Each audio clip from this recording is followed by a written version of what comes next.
সুপ্রিয় দর্শক, আজ আবারও চলে এসলাম জোড় বাংলা মসজিদ। এটা ঢিবি নামেও পরিচিত। মসজিদটির অবস্থান ঝিনাইদহ জেলার কালীগঞ্জ থানার বারোবাজার। মসজিদটি নির্মিত হয় 800 হিজরি সালে, যেটা নির্মাণ করেন সুলতান আলাউদ্দিন হোসেন শাহ এর পুত্র শাহ সুলতান মাহমুদ।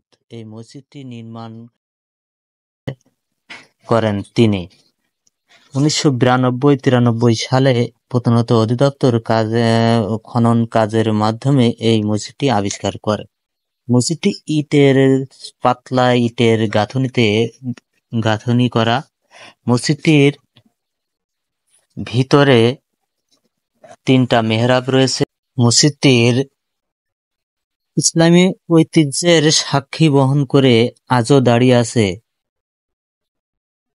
মসজিদটির যে গাঁথুনি এবং কারুকার্য রয়েছে তা খুবই দৃষ্টিনন্দন। মসজিদটির পাশে রয়েছে উজুখানা। মসজিদের উত্তর পাশেই একটি পুকুর আছে, যেটা অন্ধ পুকুর নামে পরিচিত।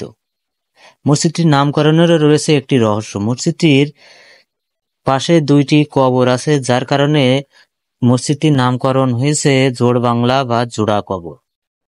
সুপ্রিয় দর্শক, দেখা হচ্ছে আবার কোনো নতুন ভিডিওতে। ধন্যবাদ।